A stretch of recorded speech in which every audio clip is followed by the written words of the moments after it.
Hello everyone, and welcome to Double G's Garage. So today we're gonna do some work on the 64. We're gonna actually install a quarter pan in the driver's floorboard. And just, hey, before you even get started with the comments, I know the first one I'm gonna get is, hey, Double G, why are you putting quarter pans in? Why don't you just pick the body up off the pan and put a whole pan half in there? Hey, I got it, okay? But there's two reasons why I'm not putting a complete pan half on this 64. Number one, it's not a restoration. It's just a patina car. I'm trying to get back on the road, enjoy it this season, driving around, and then down the road, maybe next winter, we'll pick the body off the pan and we'll do it the right way. Number two, I've got the parts in stock, okay? I've got some quarter pans already here in the shop, and I'm gonna go ahead and utilize that. I'm also gonna swap out the pedal cluster from an early, it's a 64, I'm gonna swap out the early pedal cluster for a later model pedal cluster that has the gas pedal integrated into the cluster. So we're gonna be doing all that. So hey, let's go ahead and get started. Okay, here's where we're at next on the 64. Of course, we got the disc brakes all installed except for the center line, and you can see that the center brake line's leaking like a geyser. And I'm still going to do some floor pan work on it. Remember we said we're not going to do complete pans on this car because we're just building a patina car out of it. I just want to get it solid and safe enough to drive so we can put it back on the road. So again, we're not doing a full restoration. We're just going to be putting a quarter pan in. Okay, here's the prep work that I've done inside the 64. This is a passenger side rear. Again, putting that quarter rear pan in. So I've cut it basically around the bottom line, leaving a little bit of overlap to support the quarter pan that I'm going to be putting in there. So you'll see here in a minute, I'm going to show you how we prep the panel that we're putting in. We punch holes in it with a metal punch, and then we spot weld it all the way around. And then when we get done, I'm going to show you that I use some seam sealer around the edges of it. Okay, now I'm going to take a minute and show you how I trim the quarter floor pan piece so that it fits. You know, a minute ago I showed you what it looks like when I cut the old section out. Now I'm going to show you what it looks like.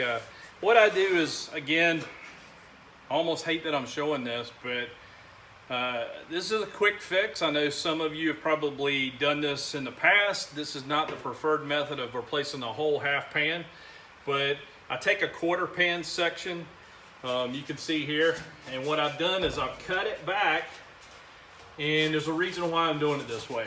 I've cut it back so that it will fit around the stock factory seat tracks that are in there, because if you've ever done any half pan replacements, depending on the quality that you get, sometimes the seat tracks are not that great, to be honest with you. In this particular car, most of the rust was in the lower or this bottom section of the pan, because the water tends to flow downhill, and this is usually the section of the pan that fills up with water, and it gets moisture in there, and that's what rots out. So this is the passenger side, this is the battery tray side. Again, you get battery acid in there and things like that.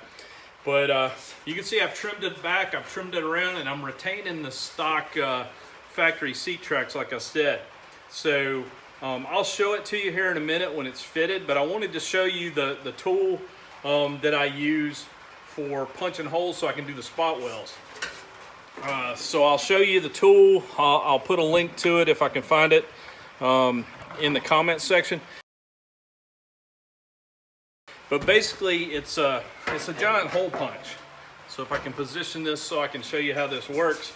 Metal punch. It has different size bits that are in it that you can change out, and it has a metal punch that actually goes through a die in there so that it can punch the hole out. So you set the depth of it so that it's wide enough to fit across the thickness, whether it's 18 gauge, 16 gauge, whatever the metal is that you're punching a hole in, and you just punch your holes just like you would with a hole punch. Again, this is kind of bulky, kind of tough for me to do holding it in front of the camera like this, but let's see if I can punch a hole here. And you can set the depth on it wherever you want it, however far you want it in there.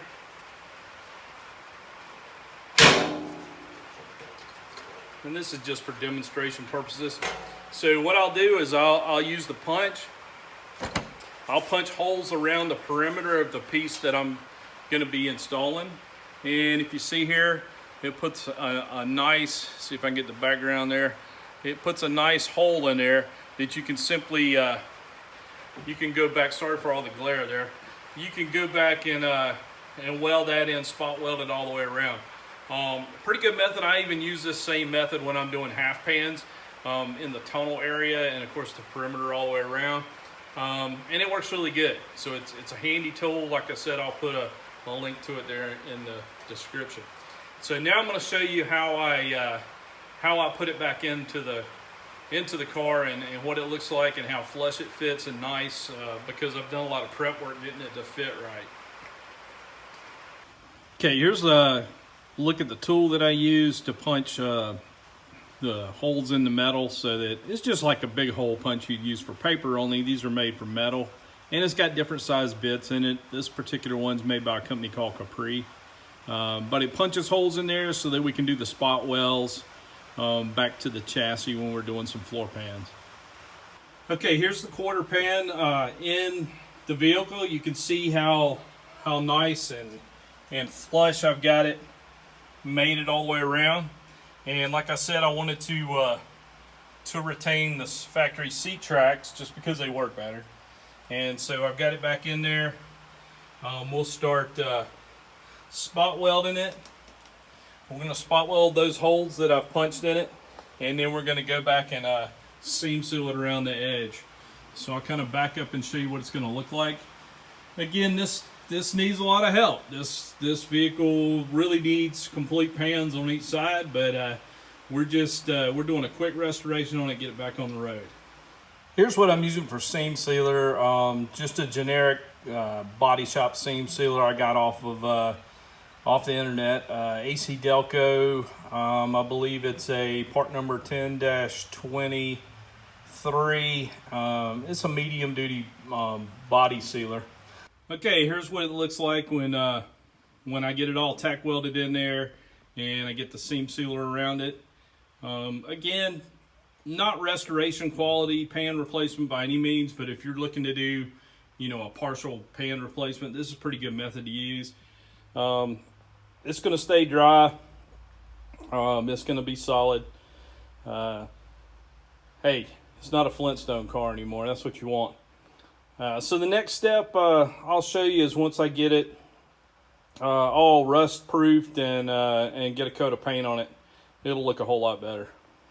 Well, here's what it looks like when you get it all done. This is the finished product on the driver's floorboard. Of course, I still have to put the new center brake line back in. I've got to put the bolt for the clutch pedal stop back in there, and of course I'm going to upgrade to the later model pedal cluster so that the pedal's not mounted to the floorboard. But for a quick quarter pan replacement, I think it came out pretty good. And again, I'll get a few more years out of service, out of the car, and then like I said, don't get me wrong, not the preferred right method to do it. It's more of a quick fix. Half pans would be the best way to go, and if I was doing restoration quality, that's what I would do. But again, this is just going to be a driver, and it serves the purpose. So again, I think it came out great.